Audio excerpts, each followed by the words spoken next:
I remember I was very early on in my career as a midwife, and a woman came in. It was her first baby, and we all know what happens when women go to hospital, don't we? By and large. I don't want to get into too much anatomy and physiology, but you know, the oxytocin that's rampant at home because the environment's suitable. She walks into a hospital and suddenly, you know, tightenings start to go off because from an evolutionary point of view, the antagonism of adrenaline is inhibiting oxytocin. That's all the anatomy and physiology, don't worry. But she comes in and she's obviously in discomfort and she says to me, Mark, would you examine me, please? And I'm thinking, if you want me to, I will. You know, I will. The birthing process, of course, starts from the minute you start having tightenings, and you know, so it can start a week before. These stages of labour are totally made up. We know that. But I said, if you want me to examine you, I will. And she wanted to be stood up, which is fine. So I did. So I do this vaginal examination, and my finger can just tip the cervix. It's round the back, and it's still a little bit thick. It's softening. You know, she says, how am I doing? And I said, well, the birthing process can take a while, and the cervix is softening, and that's fantastic. You do excellently. Although when you're a man, that drips off your chin, because what would I know, really? Seriously, I mean, that's a real issue. So, but I could sense that she wanted that. So I said, you know, probably the best place for you is... Yeah, she said, well, I don't feel safe at home. I said, well, that's not the best place for you then. And we had these early labour rooms, so-called. So she went down to the early labour room. I'm a fairly newly qualified midwife. I have my stories about women's labour, right?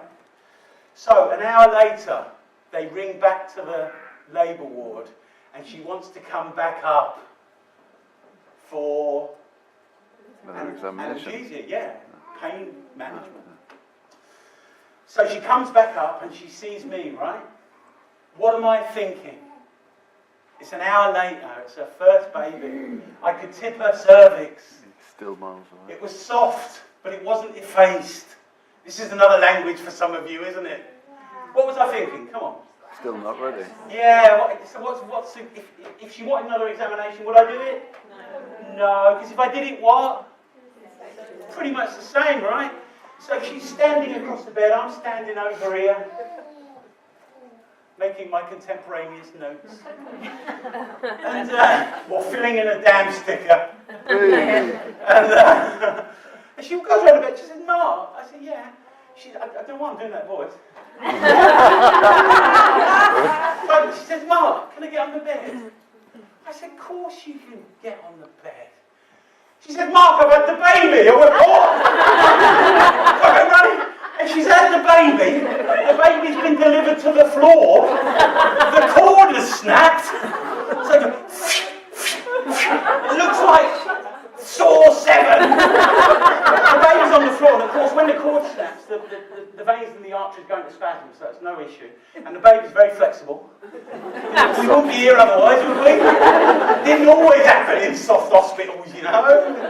So the baby's on the floor, cord's dangling down, and I pick the baby up gently. I'm not panicked on the outside, I'm fucking in a mess.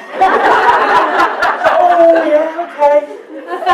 Pick the baby up, I kind of pass the baby, I'm not sure to whom with that. And she goes, Mark, can I get on the bed? And I said, of course you can. She said, shall I take my knickers off? I said, I just assumed your knickers were off. She had gone from 1 centimetre to having the baby in less than an hour and 5 minutes, and the foundation of my story about birth was unpicked.